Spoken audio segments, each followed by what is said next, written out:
European markets hit a one-month low as investors back away from tech stocks and fret over shrinking hopes for a near-term Federal Reserve rate cut. What's behind the drop and why it matters for your portfolio?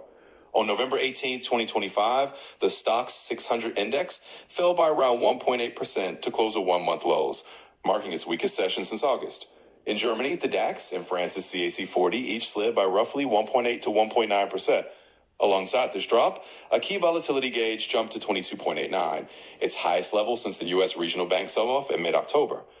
The drivers, investors are reducing optimism for a December rate cut by the Fed, and at the same time, signaling concern that the AI and tech rally may have run ahead of itself. There are two main forces at work. First, monetary policy expectations. Traders had been betting the Fed would cut rates soon, supporting risk assets.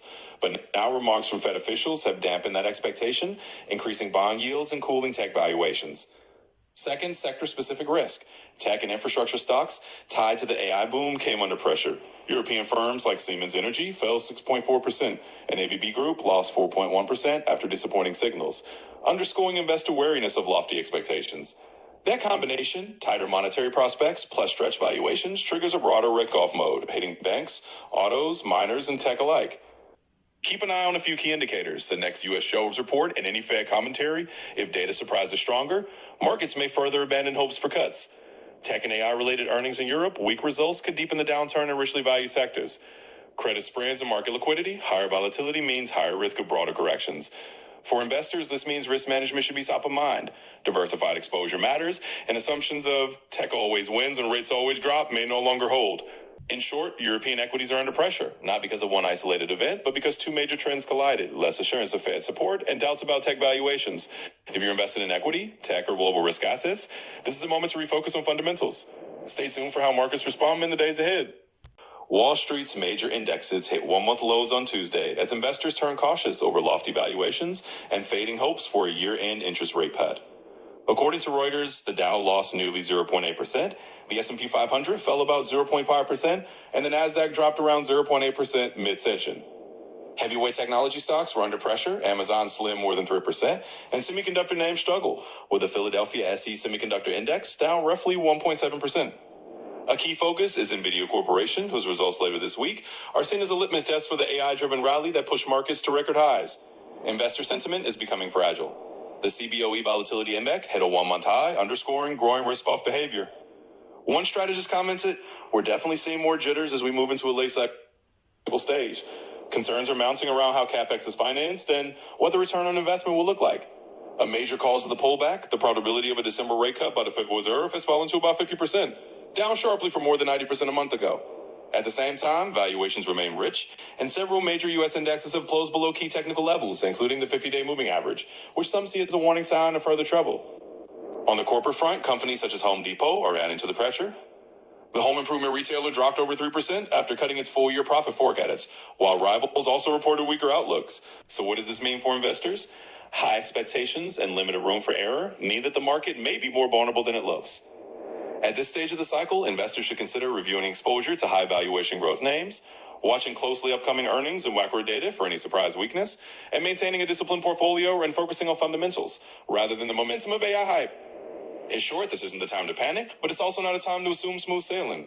The markets may have climbed high, but right now, they're giving off warning signs. Today, Microsoft and Nvidia just made one of the biggest AI bets we've ever seen.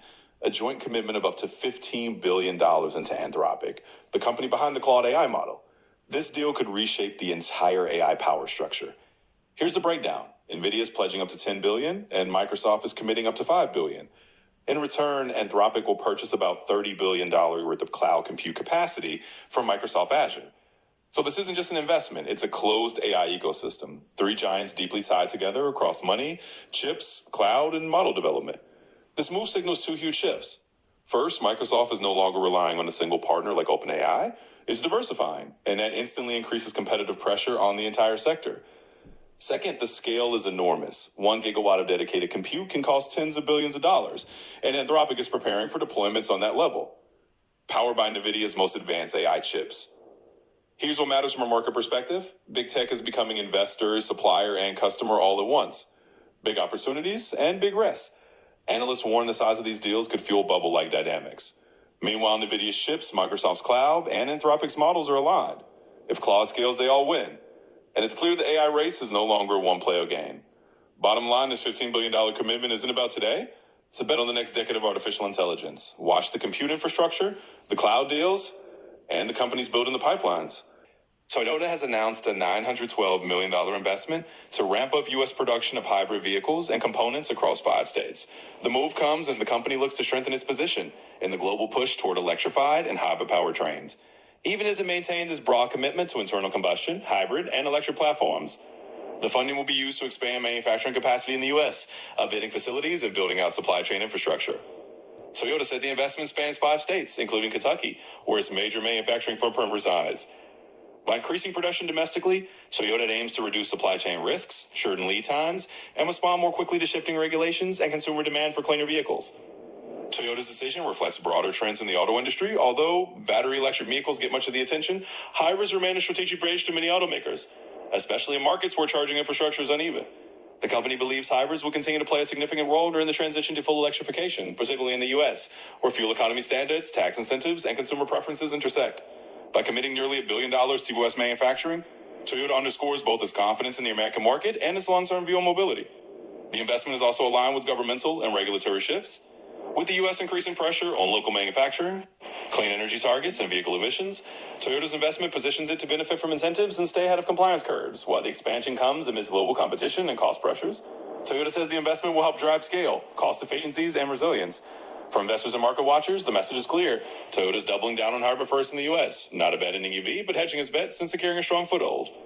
As the auto industry future unfolds, Toyota's $912 million bet signals that hybrids remain a key part of the drive toward cleaner mobility.